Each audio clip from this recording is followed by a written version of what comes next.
Yeah, haven't fallen off. Shut the fuck up. Yeah. We back at it. The video is about music that have nothing to do with the music itself. Quadrilogy. At this point, call me Ludwig van Beethoven. Call tease to the before we even listen to it. By the time we actually get the music, it feels like entering the gates to a place that we've only been able to catch a glimpse of. You know what I'm saying? Catch a little peek, jumping over the gates of a little. But how does an artist stand out in a sea of a cajillion other artists? There's a million things going on online. Everything is being marketed to us at once. There's movies, TV shows. There's an advertisement every 2 seconds. I'm just kidding. Not to mention there's a news story every day about something ridiculous. So how do you stand out? The perfect album rollout. Because of streaming, the album rollout has shortened considerably, which is a good thing to get the music sooner. But there's less time to build up memorable experiences around the music. Like with The Life of Pablo, I don't just remember listening to the songs. I remember the tracklist notepad with signatures from other artists being added to it, the changing album titles, the Madison Square Garden show, seeing the album cover for the first time and being like, what is this? Especially these days, most rollouts consist of just teasing your fans with snippets you hope will go viral on TikTok and hyping for years with no real date in sight. Drip feeding us. We're starving. So many albums and careers have been forgotten just because of bad marketing and a bad album rollout. I love how something as simple as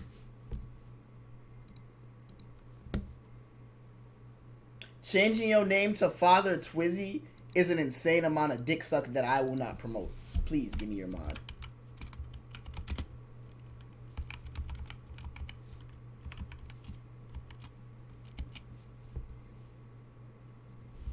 That is an insane amount of dick suck I will not support. As an artist changing their look is seen as the start of a whole new era. What's up, Nova? How you doing, bestie? You know me and Nova, we had a rough patch in the beginning, but we're best friends now. I be going in Nova's stream to make sure she good. Feel me? That my dog for real. Worth it still? I'm glad it was. Cause that shit is ass. This guy, Nova, me and Nova really like twin flames for real. That my dog. Throw the sign up. Nova, you scum. Certified.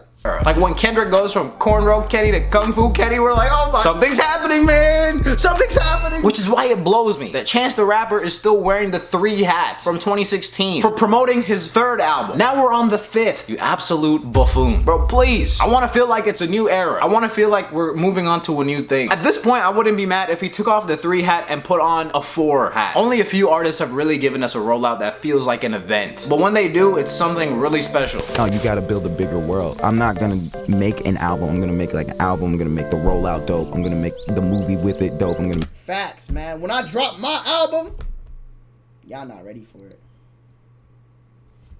My album rollout gonna meet me jumping off a building with my dick out. Sincerely Scum on my chest. I'm gonna be flying with a parachute. I'm like, yay! Nah, let me stop. Oh, man. Make everything dope and make a world. There's a couple of different ways to do an album rollout. There's the traditional way, drop some Father Twizzy, if you put OVO on your name, that would be insane dick riding also, yes. If you made your name Champagne Poppy October's very own, that is insane dick riding, yes. That's crazy dick riding, bro. I don't give a fuck how you did it, bro. Like, if a nigga came in here and his name was Big Cardi Slat, that's insane dick riding. If your name is fucking Durkio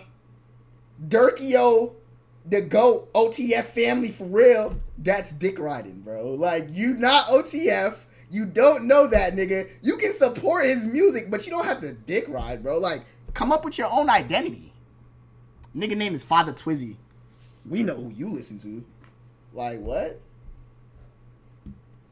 Twizzy just another way to say twin? Why are you saying Twizzy? Because of yeet.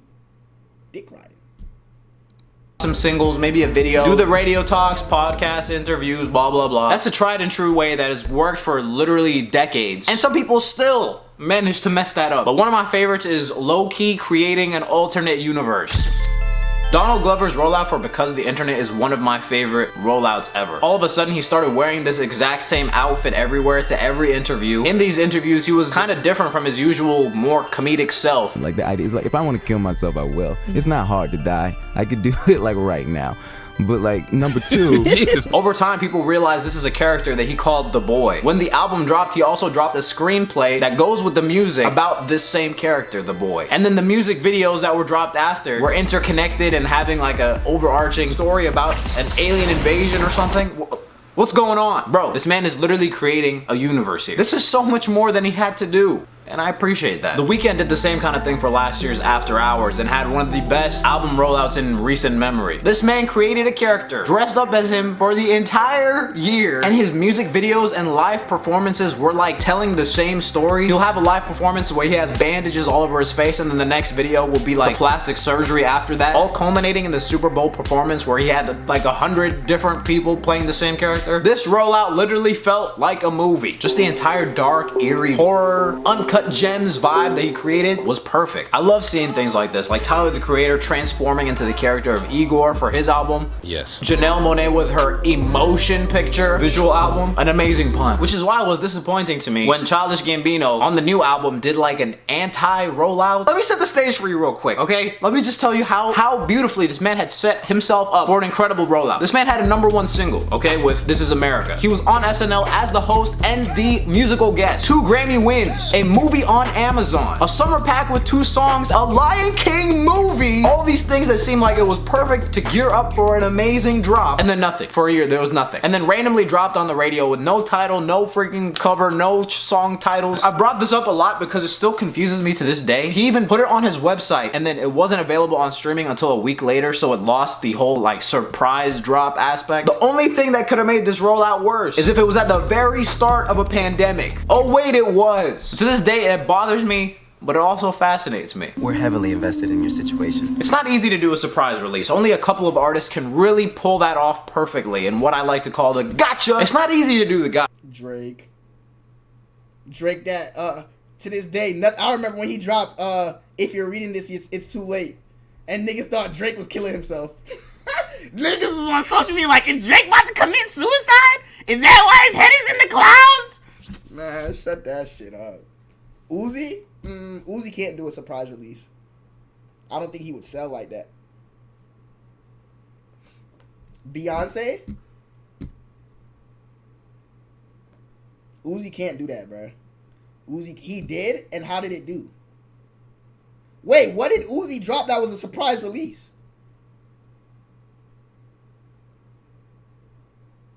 Eternal Attack it was not a surprise release. Niggas was waiting on EA for fucking ever, bro. That was not no fucking surprise release, dog. Niggas knew EA was coming, bro. What the fuck? He dropped it a week early? Niggas knew it was coming, though. You know what surprise releases, bro? When Drake dropped If You're Reading This, It's Too Late, niggas had no idea what the fuck that was, bro. That's a surprise release. The nigga just dropped the shit. Like, what?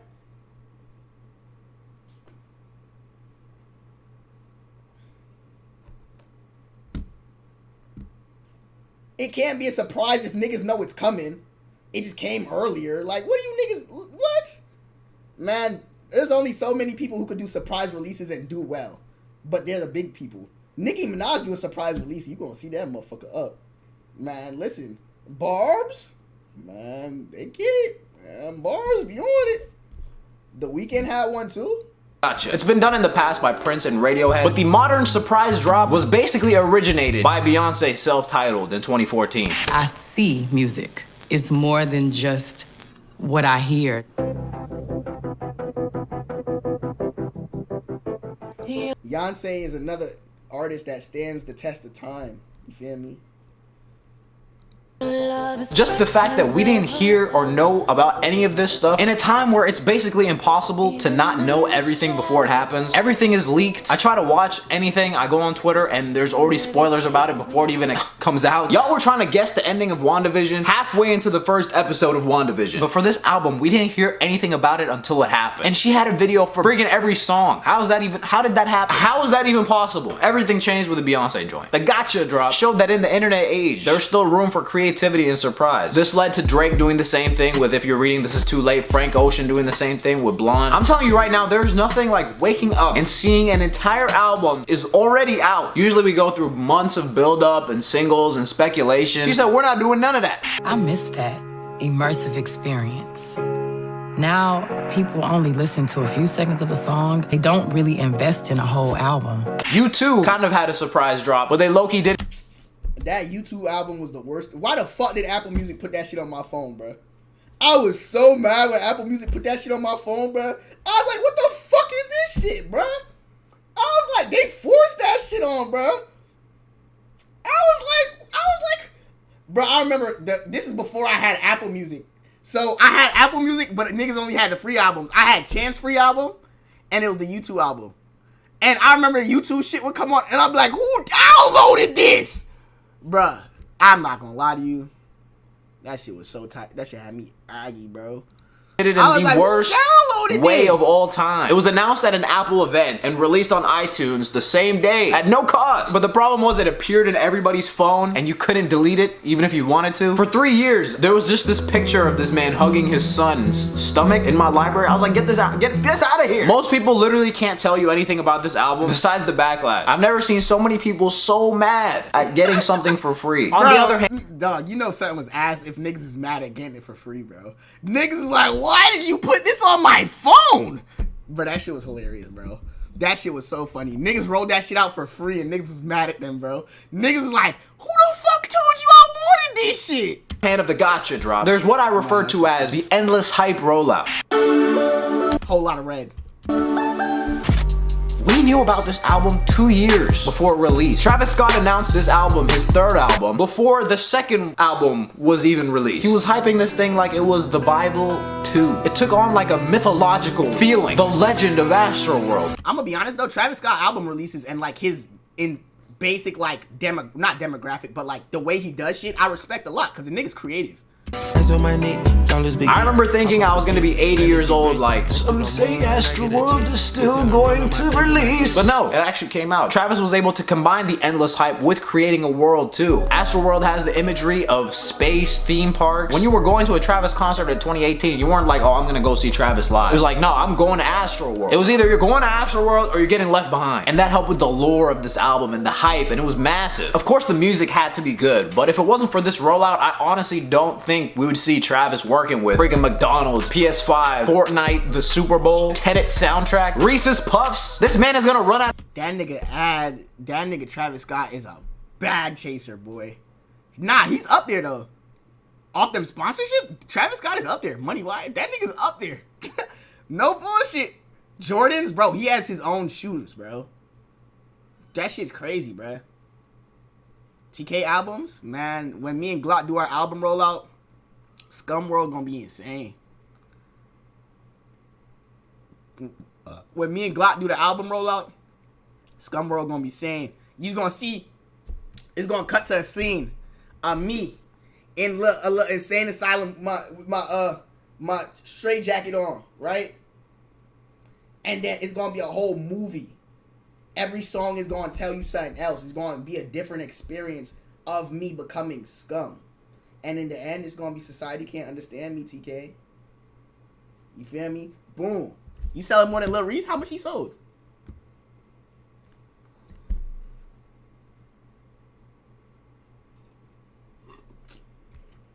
$1K? I need that Hellcat track right now. 600. We got 1,200 people in here, so I think I sell more than that nigga. We got 1,200 people in here. I only need like half of y'all, and I got that nigga beat.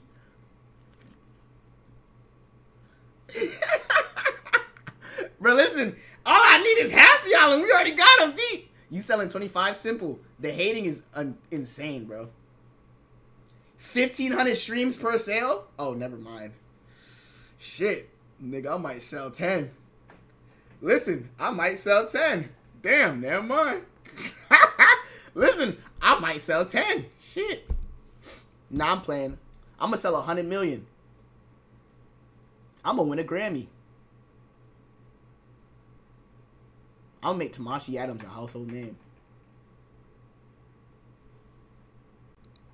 Of brands to work with. It actually says he's doing a sponsor for Arby's Meat Mountain. Not only that, but the features were hidden, which encouraged you to listen to the whole album and get surprised every time somebody shows up.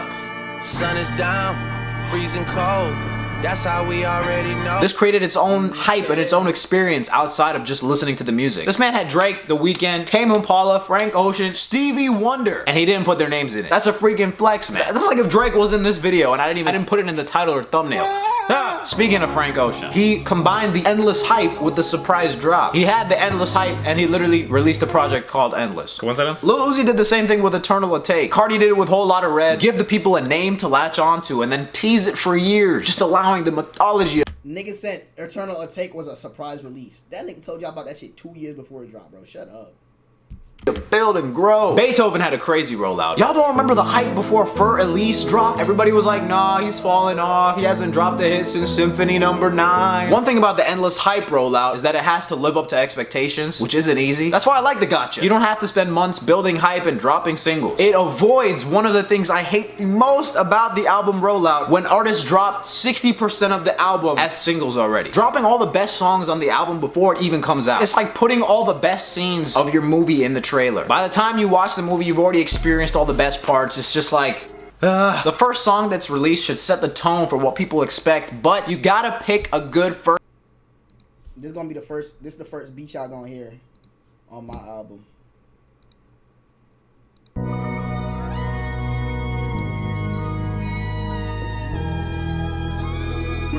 And then niggas on.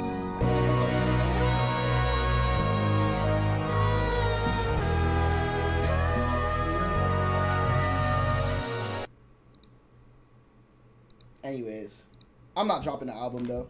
First single. Yummy single-handedly ruined that last Justin Bieber album rollout. And that album actually has some bangers. And y'all are sleeping on that album because of Yummy. Yeah, that's what love is. That's what your love is. Oh my god, come on, man. That's The bad. intro Get fire out of as here. fuck. But making Yummy the intro fire as fuck. Imagine TK as a rapper. Imagine whatever you want. I'm not anything. I'm just Scumtk, man. I could be anything. I'm gonna be the next fucking Yeezy. Scum as a merch brand is going to be as big as Yeezys. I could be anything I want. I'm not. Don't put me in a box, nigga. Fuck. I'm gonna be bigger than all that big lead shit, single nigga. and then doubling down on it You and ain't trying dropping those shoes? Alright. Watch when niggas copping Scum slides. to get everybody, make it #1. It made everybody write off the entire album. Now on the other hand, if you have an amazing first single like the My Beautiful Dark Twisted Fantasy rollout is bringing stuff of legends, dude. Literally, it's like a Greek story. There was the incident with Taylor Swift, led to Kanye's exile. He disappeared in Hawaii, creating music with some of the best artists. Everybody had to wear suits in the studio, and then coming back to the VMAs with this performance of Runaway.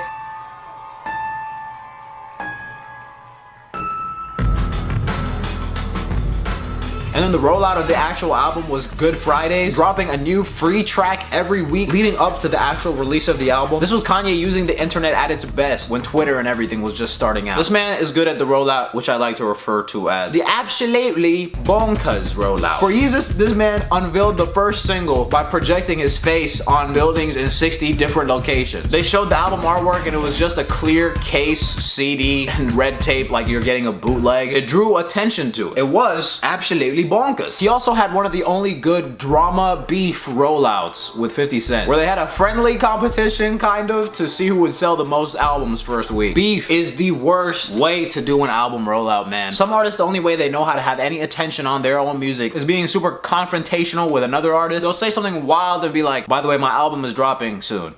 No, do your own thing. I cannot stand this method, bro. Nobody's caring about you or the music. They're only there for the drama. Having said that, Mr. Beast, I disliked your last video. That's right, I said it. It just wasn't my cup of tea. By the way, guys, I got a new single coming out this Friday featuring Mr. Beast. The most underrated rollout is when artists are of the people, when they actually build relationships with their fans. Daft Punk launched their Random Access Memories album in the random town of Weewa, Australia. Whoa, whoa, whoa. J. Cole was literally just pulling up to people's houses. This man did a house tour. Imagine you wake up and J. Cole is just looking over you, just in your house. 2 Chainz built the pink trap house that was on his album cover, where they had community events and parties, and now it's an Atlanta landmark. These blur the line between celebrity and regular person and builds better connection with the I'm gonna go to Connecticut to do my shit.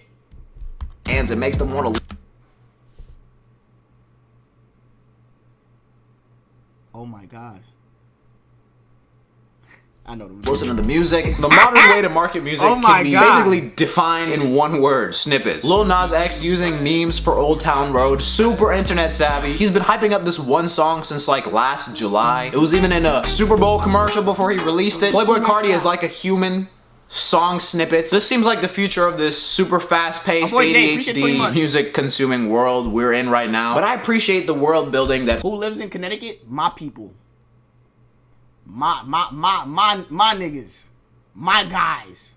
That's where I'm from.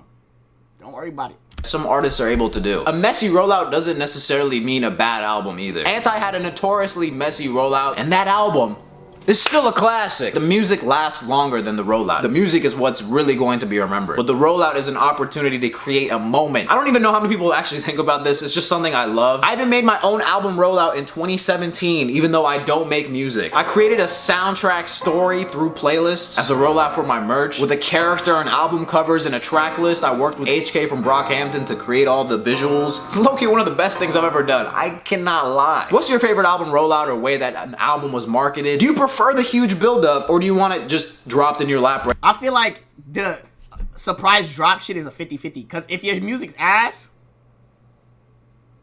but if your shit hitting, it's go crazy. Just drop it.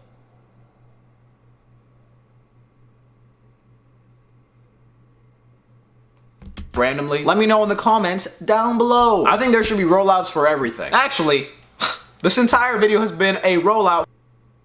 That was a good